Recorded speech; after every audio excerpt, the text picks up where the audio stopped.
నాడు వచ్చాను, అప్లికేషన్ ఇచ్చాను, నాకు కాల్స్ ఏం రాలేదు. దేని గురించి ఇచ్చారు అప్లికేషన్? మేము హోమ్ గార్డ్స్ మేడం, మమ్మల్ని తీసేశారు. రాష్ట్రం మొత్తం 360 తీసేసాము.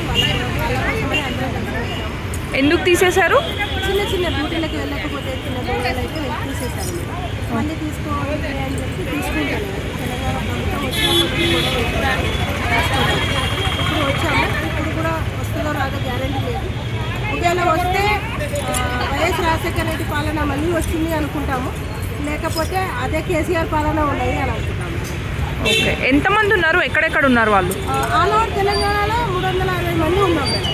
ఓకే, అందరు హోమ్ గార్డ్స్? అందరూ హోమ్ గార్డ్స్. మీ పేరు? నా పేరు భారతీయ. లాస్ట్ టైం వచ్చారు కదా, కాల్ వచ్చిందా? రాలేదు మేడం. ఓకే, సో మీ సమస్య ఇదే. అవును. ఏం చేస్తున్నారు మరి ఇప్పుడు?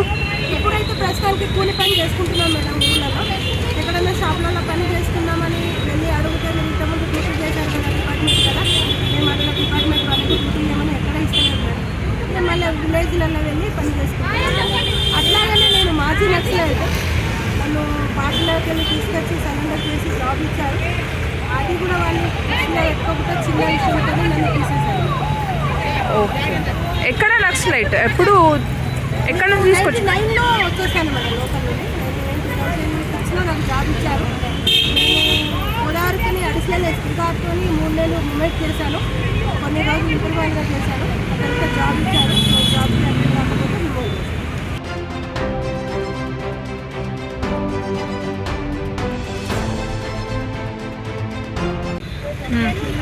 గచ్చిబౌలిలో వచ్చాము. మార్నింగ్ 6 గంటలకు వచ్చాము. ఇక్కడ లైన్లు ఇప్పుడు దాకా ఉన్నాము. మా దగ్గర పేపర్ తీసుకొని ఆ పక్కన పడేశారు. వస్తుందో లేదని కన్ఫర్మ్ లేదు. కేసీఆర్ అంటే ఎలాగేవ్వలేదు. దేని గురించి పెట్టారు పేపర్లు? డబ్బులు పెట్టింది. ఇప్పుడైనా ఈయనైనా సరే ఇప్పుడు రేవంత్ రెడ్డి. ఎప్పుడు అప్లై చేశారు మీరు డబుల్ బెడ్రూమ్? చేసి 8 సంవత్సరాలు అయ్యింది. 10 సంవత్సరాలు? అది 8 సంవత్సరాలు అయినా రాలేదా? రాలేదు. వచ్చిన పేరు పిలిచారు, మళ్ళీ అక్కడికి తిరిగి వెళ్ళిపోయింది. రెడ్డిస్కి ఎవరన్నట్టు చెప్పారు. మీరు ఎన్ని రోజుల నుంచి లైన్, ఎంతసేపు నుంచి లైన్లో నిలబడ్డారు? 6 గంటలకు వచ్చాను మార్కెట్. ఓకే, 6 గంటల నుంచి ఇప్పుడు దాకా ఉన్నాం లైన్లో. పేపర్ తీసుకొని పక్కన. ఎన్ని గంటలు పట్టింది లోపల పోవడానికి? ఎన్ని గంటలు అంటే 10 గంటలు పట్టిందమ్మా. ఓకే, మేమైతే ఏం అడగట్లేదు. మాకు ఇస్తే చాలు. మేము పేదవాళ్ళం, కూలి పని చేసుకునే వాళ్ళం. ఆ తెచ్చిన కూలి పని డబ్బులు గడికే వస్తుంది. తినడానికి మాకైతే సాయం చేస్తే చాలు. మళ్ళీ రేవంత్ రెడ్డి గారికి నమస్కారం పెట్టి మళ్ళీ వచ్చే సంవత్సరం మళ్ళీ మంచిగా తెప్పిస్తాం.